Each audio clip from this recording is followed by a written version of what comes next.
News 18 Urdu की खबर ने एक बार फिर अपना असर दिखाया है। मध्य प्रदेश के अक़लियती इदारों के बजट के लैप्स होने को लेकर न्यूज 18 उर्दू के जरिए दिखाई खबर के बाद महकमे अक़लियती फलाह बहबूद ने मसाजिद कमेटी और हज कमेटी के बजट की आखिरी किस्त को जारी कर दिया है। आइमा मोज़नीन और हज कमेटी के मुलाजमीन की रुकी हुई तनख्वाहों को जारी करने का अहकाम जारी कर दिया गया है।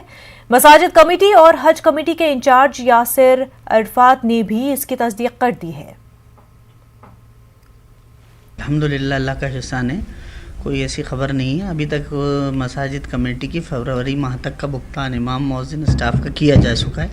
इसी तरीके से हज कमेटी का है, इंशाल्लाह हज कमेटी का भी समय पर ही भुगतान होगा। और कोई ऐसा नहीं है कि बजट में को लेकर कोई भी संशय की स्थिति नहीं है। अल्हम्दुलिल्लाह सारे काम अपने वक्त पर होंगे इंशाल्लाह। कर्नाटक के होसपेट शहर में वक्फ जायदाद पर नाजायज कब्जा हुआ है। मस्जिद की जगह पर चंद अफराद काबिज हुए हैं। इस सिलसिले में मकामी लोगों के एक वफ्द ने बेंगलुरु पहुंचकर कर्नाटक अक़लियती कमीशन को शिकायत पेश की है। मकामी लोगों का कहना है कि इस मसले पर वक्फ बोर्ड ने अब तक कोई कार्रवाई नहीं की, इसलिए वो अक़लियती कमीशन से रुजू हुए हैं। मस्जिद की जगह का मसला है। 1954 में जो डीसी दिया है, ग्रांट करके दिया था, वो 10 सेंट्स की जगह दिया था। वो 10 सेंट्स की जगह में 3 सेंट्स की मस्जिद है, सो बाकी का 7 सेंट्स एंक्रोच किया हुआ है। वो एंक्रोच करने वालों को अभी वक्फ बोर्ड वाले इंटरेस्ट लेके उनकी कमेटी फार्म करना बोल के हैं। इसीलिए वो कमेटी फार्म मत करो, हमारी जगह हमारे को दिलाओ करके हम लोग ऑब्जेक्शन बहुत बार डाले हैं। वो ऑब्जेक्शन डस्टबिन में फेंक के आज आँखों से देख चुके हैं हम लोग, मगर वो ऑब्जेक्शन का कुछ वैल्यू भी नहीं है।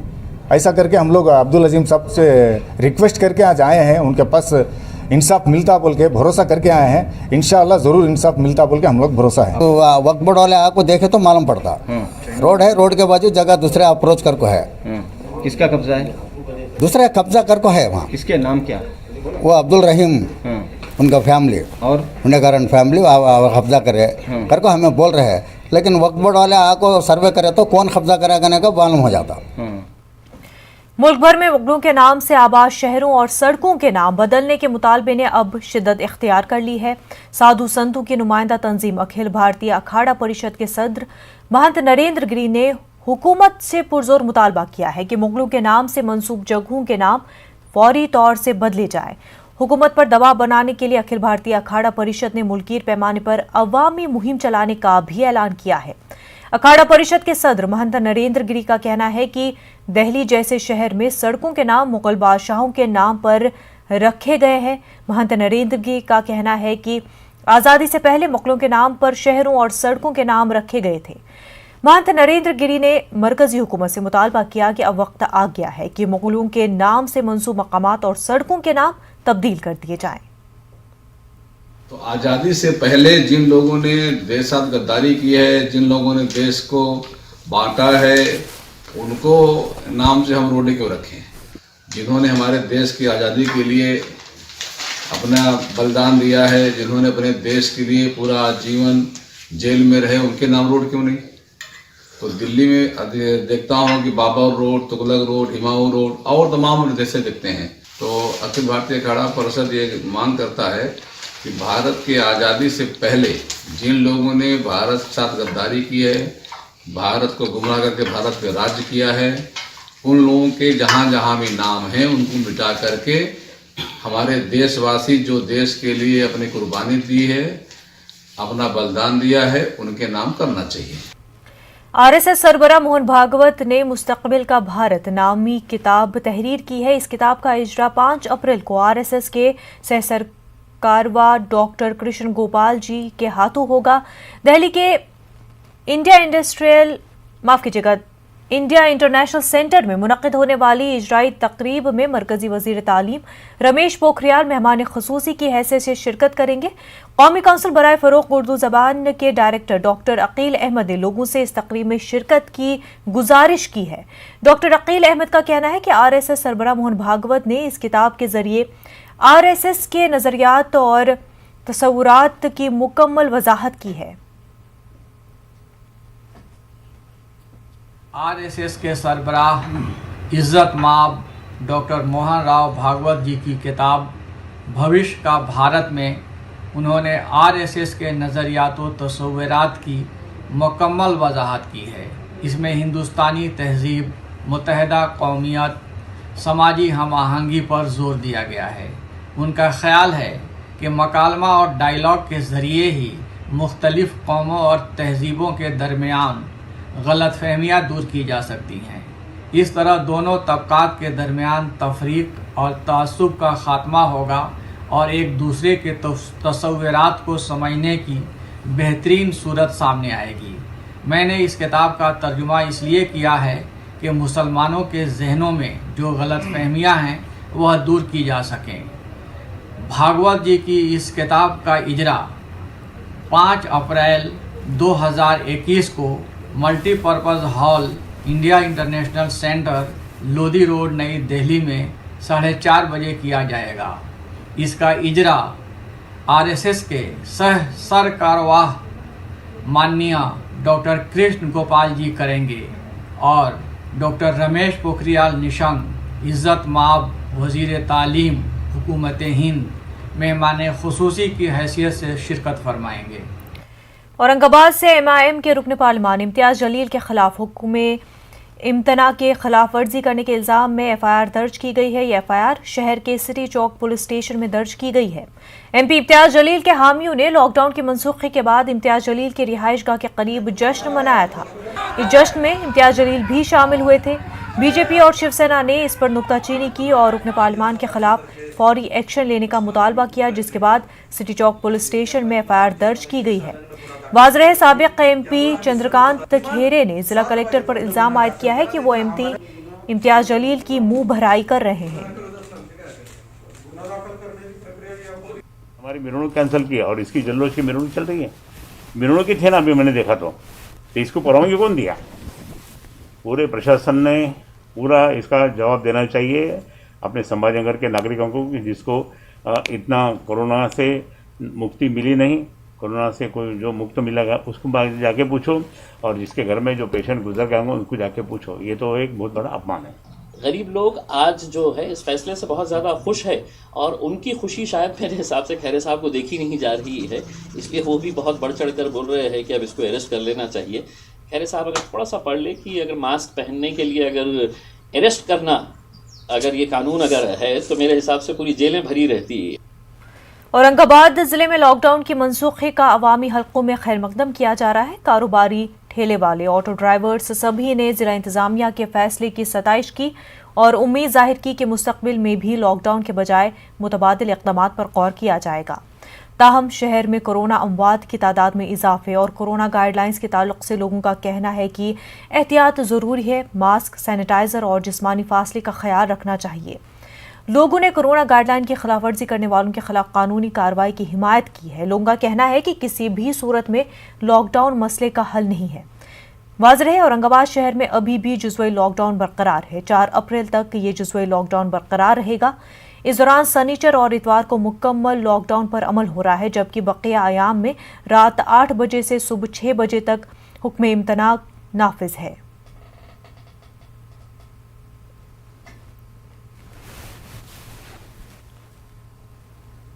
कोरोना कहर में जहां मध्य प्रदेश के बड़े से बड़े इदारों की माली हालत खस्ता हो गई है, वहीं भोपाल कमेटी औकाफ आमा की आमदनी में रिकॉर्ड इजाफा दर्ज किया गया है।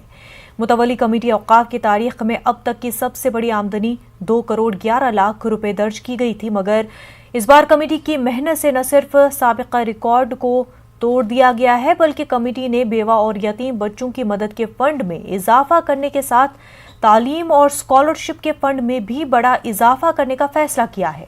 कमेटी के सेक्रेटरी हसीबुल्लाह खान से हमारे नुमाइंदे मेहताब आलम ने खास बातचीत किया है, ये देखते हैं। मध्य प्रदेश में पिछले 1 साल से कोरोना का कहर और लॉकडाउन, तमाम इदारे जहां पर माली खस्ताहाली का शिकार हैं, वहीं पर औकाफ-ए-आमा भोपाल की अगर बात करें तो इसने एक रिकॉर्ड को दर्ज किया है। रिकॉर्ड कैसे कायम हुआ, किस तरह से मेहनत की गई और उस मेहनत का नतीजा किस तरह से निकल कर आया, उससे फलाही काम और ख़ासतौर से तलबा की स्कॉलरशिप एजुकेशन पे कैसे खर्च होगा, इस पर बातचीत करने के लिए औकाफ-ए-आमा के सेक्रेटरी हसीबुल्लाह खान साहब मौजूद हैं। हसीबुल्लाह साहब, बड़ा चैलेंजिंग मसाल था और किस तरह से आपने काम किया? साहब, काम हमने जो है ना बिल्कुल अपने होश हवास रख के काम करा है और इसमें हमारे स्टाफ की भी बहुत बड़ी मदद है और अल्लाह का शुक्र है, नेक नीयत से काम करा, अल्लाह ने हमको इसमें कामयाबी दी। अगर पिछले अब तक के औकाफ अम्मा के रिकॉर्ड की बात करें तो वो रिकॉर्ड कितना था और आप कहाँ तक पहुँच पाए? साहब पिछला रिकॉर्ड 2 करोड़ 11 लाख था और हम तकरीबन आज 31 तारीख है 241 के करीब पहुंच चुके हैं। अब ये जो इनकम में इजाफा हुआ तो सवाल ये कि जो है आपका काम फलाही इसमें खर्च होता, चाहे बेवाओं की मदद हो, शादियों का उनका हो, या फिर बच्चों की स्कॉलरशिप है, उसके लिए क्या करेंगे? साहब पिछले साल भी हमने जो है ना पूरा दिल खोल कर बेवाओं की और बच्चों की और शादी में बिस्तर देने की बिल्कुल जो है ना दिल से मदद करी है। उसकी उन्हीं की दुआओं का असर है जो हम यहाँ तक पहुँचे। तो बच्चों की स्कॉलरशिप को लेकर, क्योंकि पिछली बार बच्चों ने बहुत सारी फीस नहीं जमा कर पाए थे, तो आपने ये कहा था कि आप पढ़िए, फीस हम अदा करेंगे। वो हम करेंगे बिल्कुल, जो है ना हम कायम हैं। इस साल भी और अगले साल भी जो आने वाला है उसमें भी बजट जो है ना उनको ज़्यादा से ज़्यादा करके रखेंगे। इधर में हम देखते हैं कि औकाफ अम्मा की ये मेहनत का नतीजा है कि अब तक की तारीख का एक बड़ा रिकॉर्ड दर्ज किया कि जहाँ पर अब तक जो करोड़ 11 लाख रुपए इनकम हुआ करती थी, उस टारगेट से कहीं आगे निकल गए हैं। और फिर तमाम लोगों की मेहनत का नतीजा है कि स्कॉलरशिप और बच्चों के पढ़ने का जो मद है उसमें एक बड़ा इजाफा किया जाएगा, ताकि कोरोना के कहर में बच्चों की तालीम कहीं से भी मुतासिर ना हो। इनका ये नारा है कि आप पढ़िए, तमाम अखराजात हम बर्दाश्त करेंगे। कैमरामैन मोहसिन खान के साथ महताब आलम, न्यूज़ 18 उर्दू, भोपाल। मध्य प्रदेश में हालिया दिनों हुए तशद्दुद के वाक़यात और पुलिस की एक तरफा कार्रवाई के खिलाफ मुस्लिम कोऑर्डिनेशन कमेटी के अराकीन ने गवर्नर हाउस में मेमोरेंडम पेश करके गवर्नर से जांच करने और खातियों के खिलाफ कार्रवाई करने का मुतालबा किया है। कमेटी के अराकीन का कहना है कि मध्य प्रदेश के विदिशा, मरवास और दूसरे शहरों में हालिया दिनों हुए तशद्दुद में जो कार्रवाई की गई है वो यकतरफा है, बल्कि जिन 51 लोगों के घरों को नुकसान पहुंचाया गया है उन्हें मुजरिम बनाने की कोशिश की जा रही है। कमेटी ने पुलिस के किरदार को तनकीद का निशाना भी बनाया। हम लोग साहब इसलिए आए कि मध्य प्रदेश में पिछले कुछ महीने से बिल्कुल ट्रेंड चेंज हो गया है। कहीं पर कोई दंगा होता है या मुसलमानों के ख़िलाफ़ कोई एक्शन लेना होता है तो ये लोग सबसे पहले एडमिनिस्ट्रेशन और पुलिस मिलके उनके मकानात को तोड़ देती है, उनको बिल्कुल सड़कों पर ले आती है। यानी इवन अभी ये हुआ कि मरवास के अंदर तो जो गवर्नमेंट ने पट्टे दिए थे और उन पर मकानात लोगों ने बनाए, वो पट्टे की जगह तक तोड़ डाली गई। 32 घरों को तोड़ डाला गया। मरवास की घटना के बाद असर ये हुआ कि उसके आसपास के भी गांव के लोगों को तोड़ा गया, मकानों को, और 52 मकान से ऊपर कुल मिला के तोड़े गए। और बिल्कुल वो सड़कों पर इस वक्त हैं, उनके साथ कोई किसी किस्म का कोई नहीं। अगर किसी आपस में लड़ाई झगड़ा हुआ था, कोई आदमी मारा गया, किसी ने मारा, तो उस आदमी तक सीमित रखा जाता, उसको सज़ा दी जाती, उसको जेल में पहुंचाया जाता, उसके लिए कोशिश की जाती कि कानून उसको सज़ा दे। ब्रेक के बाद आपका खैर मकदम है। म्यांमार में बिगड़ते हालात के दरमियान हिंदुस्तान में आए रोहिंग्या बाशिंदों में भी हलचल है। वो हिंदुस्तानी हुकूमत और अक़वाम मुत्तहिदा से फरियाद कर रहे हैं कि म्यांमार में जमहूरियत की बहाली के लिए वो अपना किरदार अदा करे और उनकी मुल्क वापसी को यकीनी बनाए।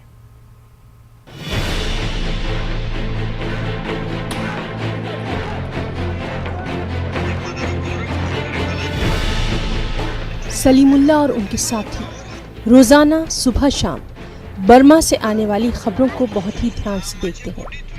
म्यांमार फौज के जुल्म सितम को देखकर उनको अपना वो वक्त भी याद आ जाता है जब रोहिंग्या पर मिलिट्री ने जुल्म सितम खूब ढाए थे। आज भी उनकी रूह उस वक्त को याद करके कांप जाती है।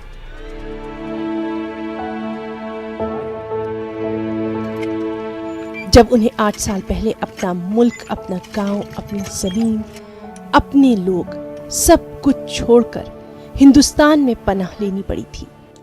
सलीमुल्लाह बताते हैं कि किस तरह 2012 में उनके वालिद को फौज ने उठा लिया और फिर सब लोगों ने मिलकर मुल्क छोड़ने का फैसला किया। सलीमुल्लाह कहते हैं कि जो हमारे साथ हुआ वो सब कुछ आज भी हो रहा है। 70-80 साल से वहाँ पे ये जेनोसाइड चल रहा है। हमारे ऊपर भी यही चला था और हमको बोट राइड नहीं था, ट्रैवल में दिक्कत था, शादी में पाबंदी था, पढ़ नहीं सकते थे हम, सरकारी नौकरी नहीं मिलते थे और बहुत सारे ऐसे छोटे छोटे मामले में भी हमें पाबंदी लगाया था और इतना मजबूर कर दिया 2012 में हमारे साथ बिल्कुल कत्लेआम कर दिया था। और उसी डर से भागने की जान बचाने के लिए हम यहाँ पे हिजरत किए। लोगों को मार रहे, काट रहे, उस तरह हमारी औरतों को बलात्कार कर रहे थे, घरों को आग लगा रहे थे। सेम हालात जब हम वहाँ से निकल गए, वहाँ से जान बचाने के लिए, अब वहीं पे वही सेम बुद्धिस्ट के ऊपर चल रहा है। उस हालात में हम कैसे वहाँ पे जाएंगे? सरकार, यहाँ की गवर्नमेंट को हम बहुत शुक्रगुजार करते हैं, यहाँ पे हमें रहने की जगह दिया है।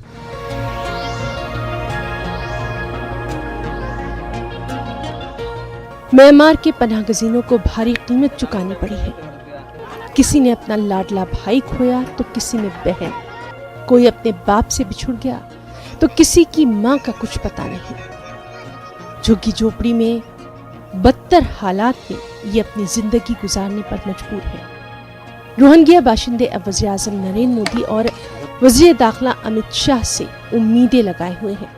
वो चाहते हैं कि हालात बदलें और वो अपने मुल्क लौट सके। हम लोग यहाँ क्यों आया? हमारी शौक नहीं है इंडिया में आने के लिए। इंडिया में हम लोग सुना हूँ, हम लोगों ने मूवी देखता हूँ, इंडिया का मूवी देखता हूँ। हम लोगों को यहाँ आते यूएनएचसीआर ने हम लोगों को कार्ड दे रहे। मेरे को यूएनएचसीआर ने कार्ड दिया, ये यूएनएचसीआर की तरफ से आपको कार्ड मिला है, आप इंडिया में कहीं से भी कोना में आप रह सकते हो। हम लोग दुनिया कुछ नहीं कर पाएगा। हमारे गृह मंत्री अमित शाह साहब और हमारे प्राइम मिनिस्टर मोदी साहब ने हम लोगों के लिए जो कर पाएगा वही लोग कर पाएगा, बाकी किसी ने कुछ नहीं कर पाएगा। हम लोग उसके घर में रह रहा हूँ। हम आज तक हम लोग आज भी गलत कदम कोई नहीं उठाया। हम इंसाफ ही दिया है सबको, हमारे इंसाफ करो। हम भी इंसान है तुम्हारे जैसे, हम जानवर नहीं है हमारे को जानवर की तरह सलूट करा जा रहा है हमारे साथ में। हम तो यहाँ पे रहते हैं मगर हमारा दिल तो वहाँ है। हम यहाँ पे जैसे मुर्दा रह रहा है ऐसे रह रहा है यहाँ पे। हमको तो हमेशा याद आता है अपना देश के लिए। अगर हम चाहता है कि हमारा देश यहाँ का जैसे डेमोक्रेसी हो जाए, हम भी यहाँ जैसे बंदा रह रहा है ऐसे रह सकता, तो हम खुद अपना जाएंगे, कोशिश से जाएंगे। हम इंडिया गवर्नमेंट को ये चाहता है, इंडिया गवर्नमेंट से इतना चाहता है। हम लोग को यहाँ से आया 8-10 साल हो गई गया है, फिर हम लोग यहाँ पे जैसे जी रहा है ऐसे हम भी वहाँ जाकर अपना देश में जी पाए। इस तरह का जैसे यहाँ पे लोकतांत्रिक जैसा है, इंसानियत जैसा है, ऐसे भी हमारे देश में इंसानियत हो। म्यांमार में पुरआशूब हालात की वजह से रोहिंग्या के बाद आज काफी लोग फरार होकर हिंदुस्तान समेत दीगर ममालिक में पनाह ले रहे हैं। और ऐसे में फौज के मजालिम सहने वाले रोहिंग्या मानते हैं कि अगर साल 2012 में दुनिया की ताकतें म्यांमार में दखल देती तो आज जो हालात हैं वैसे हरगिज नहीं होते। म्यांमार में बिगड़े हालात को लेकर भारत में आए रोहिंग्या काफ़ी फिक्रमंद हैं। वो चाहते हैं भारत सरकार, वज़ीर दाखिला अमित शाह, वज़ीर-ए-आज़म नरेंद्र मोदी इस मामले में पहल करें। म्यांमार में जमहूरियत बहाल हो, अमन व अमान हो और वो अपने घरों को लौट सकें। कैमरामैन जगदीश उप्रेती के साथ Khurram Shahzad, news 18 Delhi. North MCD के जरिए होटल और रेस्टोरेंट के बाहर मीट को लेकर हलाल और झटके के बोर्ड लगाने को लेकर तनाज़ा हो गया है। एमआईएम दिल्ली के सदर कलीमुल हफीज ने बीजेपी पर समाज को बांटने और गंदी सियासत करने का इल्जाम लगाया है। उन्होंने आम आदमी पार्टी को भी तनकीद का निशाना बनाया। उत्तरी नगर निगम के बीजेपी के मेयर का ये फैसला कि उत्तरी नगर निगम के एरिया में जितने भी रेस्टोरेंट, होटल, ढाबे हैं उन सबको अपने बाहर ये बोर्ड लगाना होगा कि वो कौन सा मीट इस्तेमाल करते हैं, यानी झटका करते हैं या हलाल करते हैं। ये भारतीय जनता पार्टी की माशरे को तकसीम करने की कोशिश है, समाज को विभाजित करने की कोशिश है। वो अपनी नाकामियों से बचने के लिए इसी तरह के बयानात और कानून साजी का सहारा लेते हैं। दिल्ली में मशहूर शायर अन्ना दहलवी के कलाम के नए मजमूए आबरूए गजल का इजरा हुआ। इंडिया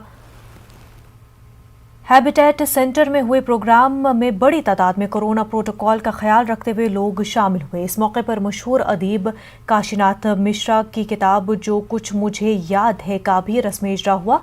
अन्ना दहलवी की ये 6ठी किताब है। इस मौके पर न्यूज़ 18 से बात करते हुए उम्मीद जताई कि लोगों को उनका कलाम पसंद आएगा।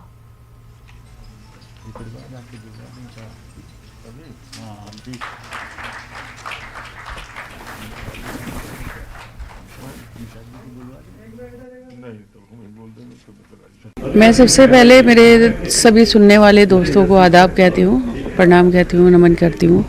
ये जितने भी लोग मेरे जो मुझे से मोहब्बत करते हैं, मुझे पूरी उम्मीद है मेरी ये 6ठी किताब आई है, बड़ी खूबसूरत किताब आई है और उसमें मैंने बड़ी मेहनत की है। लॉकडाउन में यही काम किया है, सिर्फ अब बड़ा काम किया है उस किताब के अंदर। एक तो 2 ज़बानों में, हिंदी उर्दू के हवाले से है, तो इसलिए दोनों मंचों के काम भी आएगी, दोनों ज़बान के लोग उसे पढ़ सकेंगे। दरअसल ये किताब की शुरुआत कथा की किताब के रूप में होती है, लेकिन मेरी उम्र हो गई है 74 में आ गया हूँ। जीवन में जो राजनीतिक अनुभव रहे मेरे, सामाजिक, धार्मिक और शैक्षिक, सारे अनुभवों के मेन घटनाओं को निचोड़ करके अपना नज़रिया पेश किया है कि शिक्षा में कैसे क्या बदलाव आना चाहिए, राजनीति में करप्शन कैसे दूर होना चाहिए, वंशवाद कैसे दूर होना चाहिए, पूरा है किताब में। आप पढ़ेंगे उसमें तो अच्छा लगेगा। आपको चलते रेलगाड़ी में बैठ के पढ़ते जाएं तो आप किताब ख़त्म करके ही छोड़ेंगे। Academic ranking of world universities यानी शंघाई रैंकिंग 2020 में अलीगढ़ मुस्लिम यूनिवर्सिटी को हिंदुस्तानी यूनिवर्सिटियों में 4था मकाम हासिल हुआ है, जबकि हिंदुस्तानी इदारों में Indian institute of science, IIT Madras, IIT Delhi और IIT खड़गपुर को शामिल करने पर AMU 8वें मकाम पर है। AMU के तर्जुमान डॉक्टर राहत अबरार का कहना है कि किसी भी इदारे की कामयाबी उसकी रैंकिंग से की जाती है और जिस तरह AMU मुसलसल तरक्की की मनाजिल तय कर रहा है वो काबिल सताइश है। उन्होंने कहा कि ये कामयाबी वाइस चांसलर, असातिज़ा और तलबा की काविशों का समरा है।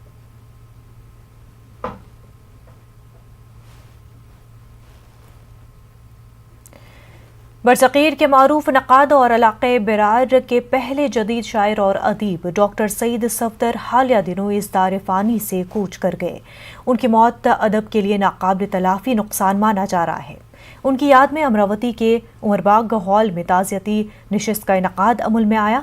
विदर्भ लाइब्रेरी के ज़ेर एहतमाम मुनक़्क़िदा इस ताज़ियती नशिस्त में डॉक्टर सईद सफदर के रुफ़क़ा और इलाक़े के उदबा और शोरा ने शिरकत की।